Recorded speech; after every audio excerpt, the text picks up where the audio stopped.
J'espère que vous avez passé un bel été et que vous êtes en pleine forme pour cette rentrée parce que pour nous, agents publics, l'année 2022 va se clôturer sur un grand événement. Bonjour, bienvenue sur la chaîne YouTube du Centre hospitalier Sud-Essonne Dourdan-Étampes. Je suis Delphine Lemaire-Brunel, directrice adjointe en charge des ressources humaines et des affaires médicales.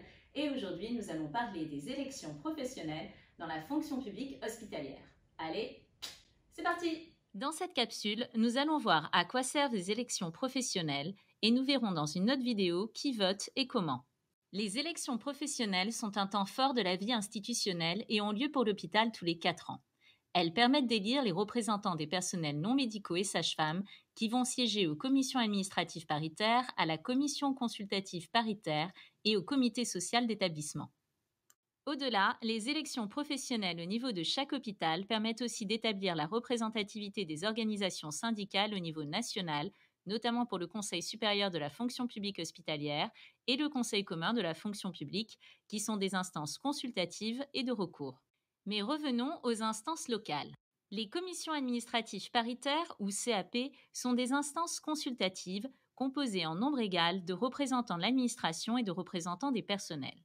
Elles sont compétentes vis-à-vis des fonctionnaires. Il existe 10 CAP distinctes, 4 pour les corps de catégorie A, 3 pour les catégories B et 3 pour les catégories C. Selon les effectifs dans l'établissement, les CAP sont gérés au niveau local ou départemental, le nombre de représentants du personnel par CAP dépendant de l'effectif présent dans la catégorie représentée par la CAP.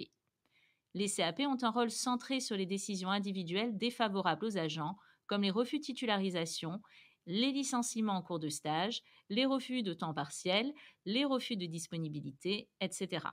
Ce sont les CAP qui se constituent en conseil de discipline si nécessaire.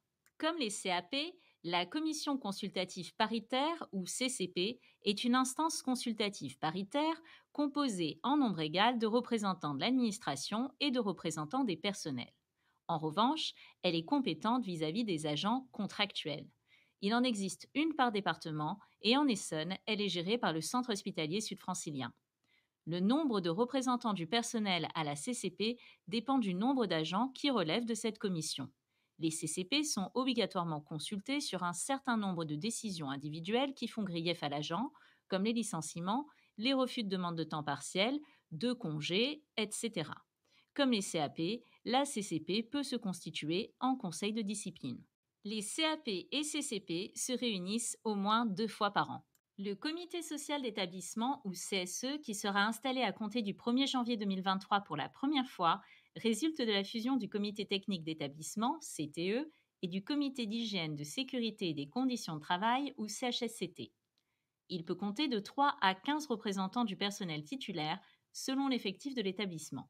C'est une instance consultative présidée par le chef d'établissement qui est consulté sur des sujets institutionnels essentiels comme le projet d'établissement, le règlement intérieur, l'organisation interne de l'hôpital, le plan global de financement pluriannuel, les projets de réorganisation, la politique générale de formation, etc.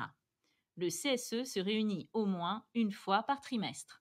Les professionnels qui seront élus vont donc vous représenter dans toutes ces instances et participer au dialogue social, c'est-à-dire aux échanges, principalement entre la direction et les représentants du personnel, qui permettent une compréhension mutuelle des besoins et des enjeux pour avancer de façon constructive dans les projets et la résolution des difficultés existantes. De plus, au CHSE, les professionnels élus au CSE vous représentent dans des commissions consultatives et des groupes de travail très importants, tels que la commission formation, le comité de pilotage de la qualité de vie au travail, la commission des postes aménagés, les groupes de travail constitués à l'occasion de la négociation des lignes directrices de gestion, notamment sur la question de l'égalité femmes-hommes, le groupe de travail sur les risques psychosociaux, le groupe de travail constitué à l'occasion de la négociation de notre accord local Ségur et la commission consultative sur l'octroi de la prime d'engagement collectif.